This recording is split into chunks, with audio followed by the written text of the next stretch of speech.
Hello, my friends. Welcome to Thinking Differently with Kathy Rhodes. This is part 2 of a 3-part series. So if by chance you haven't watched part 1 of the interview with our friend Joel Schauer, please definitely go back and watch that first episode before you come into the second episode. Here in the second episode, my husband John is taking over the interview. He's talking to Joel about his adventures, and he's breaking down the vision into bite-sized chunks. So here in this episode, Joel is gonna share examples when climbing Mount Everest. It was a feat. It was a beast of a mountain. So I encourage you, while you hear the interview and while you hear Joel's story, how can you take these examples and relate it to your world? How can you take his revelations and his experiences and turn it toward yourself? Turn it toward what you're experiencing.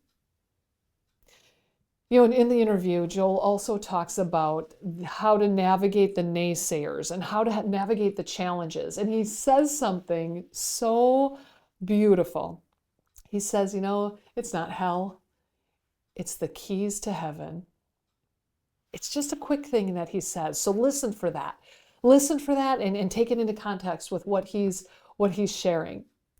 So fascinating. I love this interview. I love this interview. Joel has so many great stories of how he connected with his mom on his Mount Everest climb.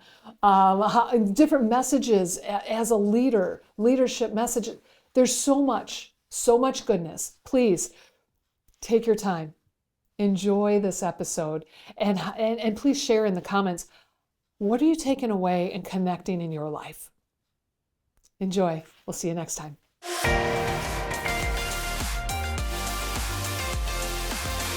So Joel, what you have done has been accomplished by only a handful of people. And so I wonder, when you were climbing a mountain, regardless of which one, you had mentioned earlier that you were at zero. Yet you looked ahead and you saw the summit, or in some cases you couldn't even see the summit, but you knew to keep going. What was that internal drive that you had that said, I'm not stopping. I can't see it, or maybe you can see it. Let's go. What was that? Mm-hmm. They're too big. I mean, the big mountains are too big. And you look at the summit, and how do you embrace all that and try to take it in? You can't. You have to break it down. So my strategy was, you know, if you're going to take one step and 3 breaths or 10 breaths, break it down to little bite-sized things. Wow. So the vision gets broken down. Yeah, I can get to the top of the mountain if I don't stop. But it might take me 2 months to get to the top of the mountain. So I have to break that vision down to little bite-sized chunks as to where I can get to today in this moment. I'll give you an example. So I'm on Everest. I'm the oldest in our group, slowest in our group. So every morning, the other people would say, we would all begin together, and then they'd say, see you later, Joel. And they would take off, and they would be faster than me. And I went at my pace, and at the end of the day, they would be waiting for me in camp, and then they'd say hello to me and greet me. It was such a welcoming feeling. But, you know, we're talking about a day. For them, it might have been 10 hours. For me, it was 11 hours. And it was a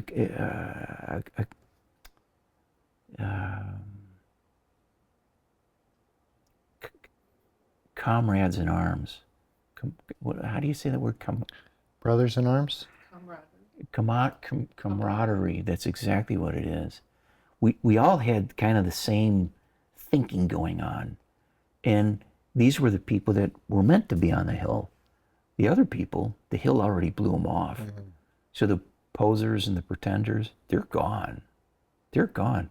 When the work needs to be done It's those people that want to do the work, get up and do the work, and they move things forward. And that's, on a mountain, in a business, and anything, I think to be successful in life is that way. There's a key. Here, for me, it was, I was in the same league with these people. They were just, 10 years younger than me. They just could get there faster than me. Yeah. And that didn't intimidate me. I did another thing on Everest too, that the younger guides were discouraging my effort because I took longer than everybody else. So then how do I measure my ability? Do I have what it takes? Should I quit? Do I belong here? All these self-doubts play in the mind. And then I decided, well, I wouldn't listen to the younger guides. I would go to the lead guide, Garrett Madison. Hey, Garrett, what do you think? How am I doing? What do you see? What do you don't see? What do I need to be doing differently?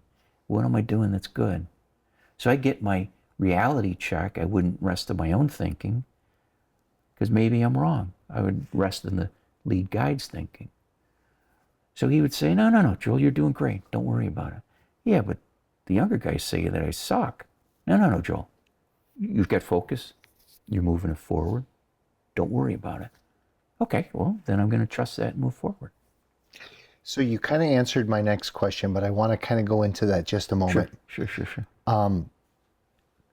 When you hear other things, I always talk about having a mental doorman to determine who is able to enter and why am I going to allow them to enter.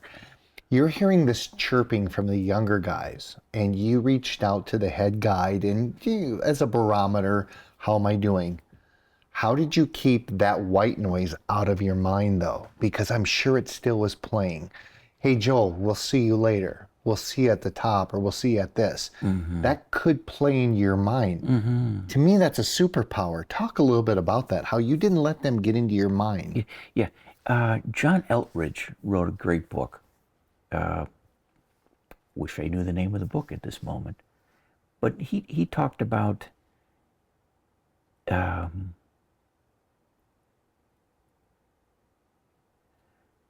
the male has a couple questions that he asks himself. Am I good enough? Do I have what it takes? And then I would say the male psyche is plagued with that. The things that I've done in my life, I've been plagued with those questions. Do I have what it takes? Am I good enough? I think in order for us to reach our potential, that we have to push against the boundaries of self. We have to just keep pushing it. And then we learn that we have more there than we knew was there. And we only get there by pushing against it.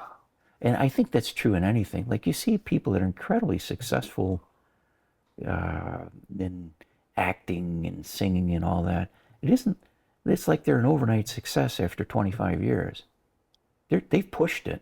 But nobody sees all the things that occur in order to become that success. So you put it into mountains. Well, I'm working out 6 days a week. I'm on a stairmaster for 3 hours 2 or 3 times a week. I'm carrying a backpack of 60 pounds. I'm working upper body, lower body. Nobody sees that work, but I know I'm doing it, and that helps me understanding the work that I've done to gain the muscle memory to overcome the white noise, or I call them the naysayers. Well, I'm always going to have naysayers. If I listen to the naysayers, I'm never going to become the very best version of myself. Right. Because they're going to pull me down into whatever they can't do, and they're going to, blow a hole in what I'm trying to accomplish. That is so powerful. I remember one time I heard someone say that in order to have the heaven that I have, you have to go through the hell I went through. And so with that in mind, for people who are listening, incredible concept and mindset. How would you encourage others to begin to navigate something like that? Because that is a superpower. Yeah. I would say it may feel like hell in the moment. It may seem like hell. It may seem like I want to stop or quit. And then I would say it is a great gift. It's not, in hindsight, it's not hell. In hindsight, it's the keys to heaven. Wow. It's just the opposite of the way that we view it. But we got to push against it and push against it and push against it. It's amazing. Yeah, thank you. Yeah. So Joel, when It was you really get a done, great question. Thank you. when you get done with a hill and it has taxed you and stretched you beyond probably your physical limitations, what has been the internal dialogue that says, next up, let's do this next one? Yeah. Great question.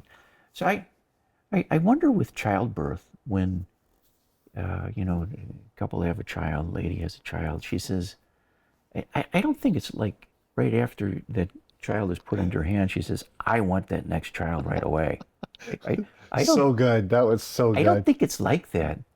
I think it's more like a remembrance of the beauty of the experience, and then the body says it's time, or the mind says it's time. So maybe time could be the difference. Yeah, I got back from Everest. I went in 14. We didn't get out of the ice fall. We a tremendous accident. 16 Sherpa died. Sherpa on our team, and mentally and emotionally, it just blew my mind. I mean, I was going to go back in 2015. My mom was dying, so she's on her deathbed, and we have a conversation. We're watching an old movie from the 40s, and she says out of the blue, "Joel, you're going to go back there." Yeah, I'm going to go back there, Mom. She says, I'll see you there. Oh my.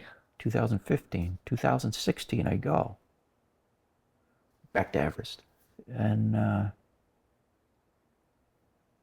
2015, nobody went through the icefall at Everest. There was a earthquake in Kathmandu, and 19 people died in Everest, including our doctor at base camp.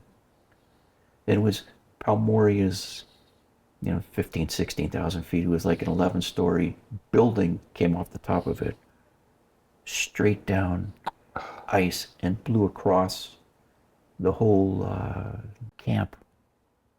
So 19 people got killed there. So that destroyed 15. So my mother, in a way, her death prevented my being there, which in a way, because people died within the group I was in, kind of saved my life, in a way. Just weird. But 16, I went back, and I just wanted one shot at the summit, one legitimate shot. So Mom was still looking out for you. Very even much after, so. Yeah. My mom died of something, pulmonary fibrosis.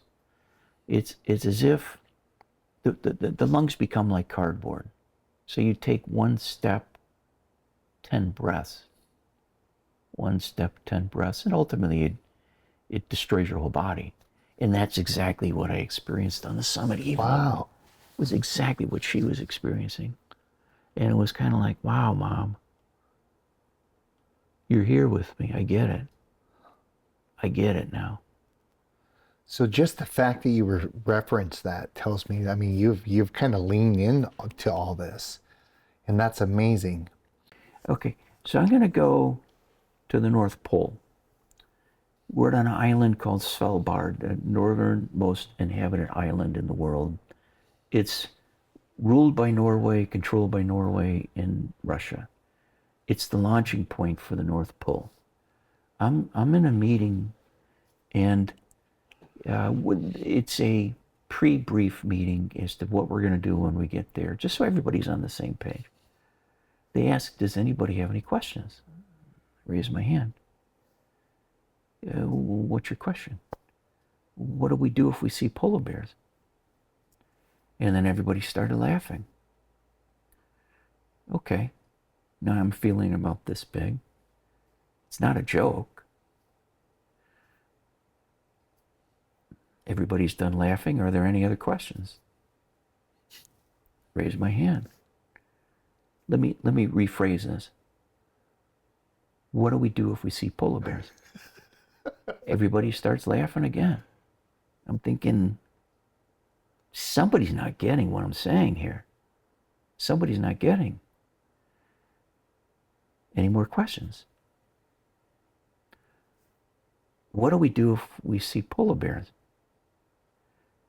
And then the lead guide said, oh, I get it. You have a question. What do we do if we see polar bears? And I think part of leadership is you got to sit there asking the same dumb question and feel like a fool. Wow. And then they gave us, they told me what the protocol was for polar bears. Now, really, my only concern was, is anybody going to pull the trigger? My fear was is that we would have guides that were afraid there'd be tree huggers and unwilling to pull the trigger. Right. I'll pull the trigger. I don't care. I don't want to get attacked by a polar bear. And I don't want somebody protecting me that is unwilling to protect me. Wow. And sure as you know what, we saw a polar bear come into camp.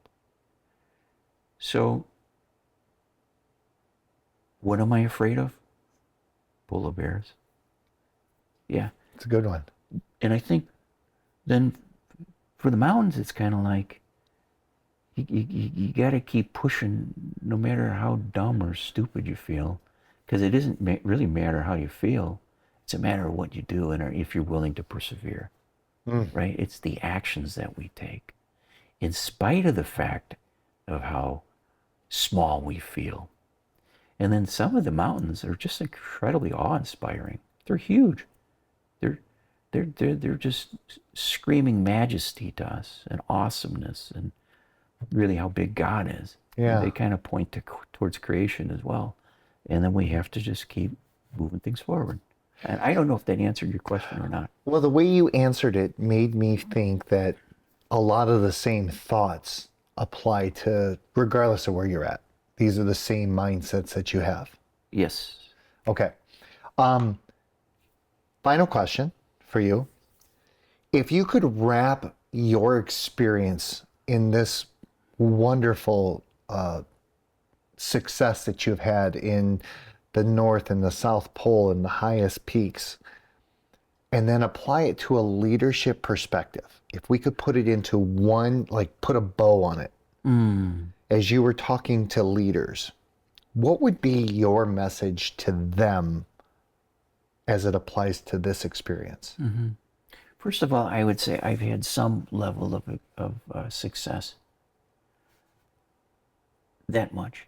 I think there's so much potential built in us that we barely scratch the surface. So the gift that we get from God is this thing called life. And then we give that gift back at the end of life and we give it back to God. This is what I've done with my life. And then hopefully it's above self and doing things for community that's much bigger than self. So in somewhat I would say that's the leader, because we're trying to move people from point A to point B. They don't know they want to go from point A to point B. They don't want to go from point A to point B. Yet it's within ourselves to say we need to go from point A to point B, because point A is no longer good for who we are or who our company is or whoever we're with. And then we have to take that vision and we have to move it forward into the preferable future. And typically within a leader, then it's in our gut, it's in our DNA. We can't stay here anymore. We can't stay here. We have to move the thing forward. So the encouragement that I would say is, people are going to say you're nuts. You get over it, accept it. It doesn't matter what people think. It really matters what you stand up and you do. And if you move it forward long enough, people will be amazed by what you've accomplished with what you've been given. My hope is that people can have some level of, be inspired to go do the things that God wants in their lives. That's all. So good. And if we've hit that mark, then that is awesome. Fantastic. I hope this topic has challenged you to think differently as you strive to grow from success to world class. Please follow this podcast, share it with your friends, and follow me and Unity Consulting on all social platforms: Facebook, YouTube, Instagram, LinkedIn, and our website, unityconsultingllc.com. I look forward to connecting with you next time to challenge your habits so that you are more efficient and fully empowered.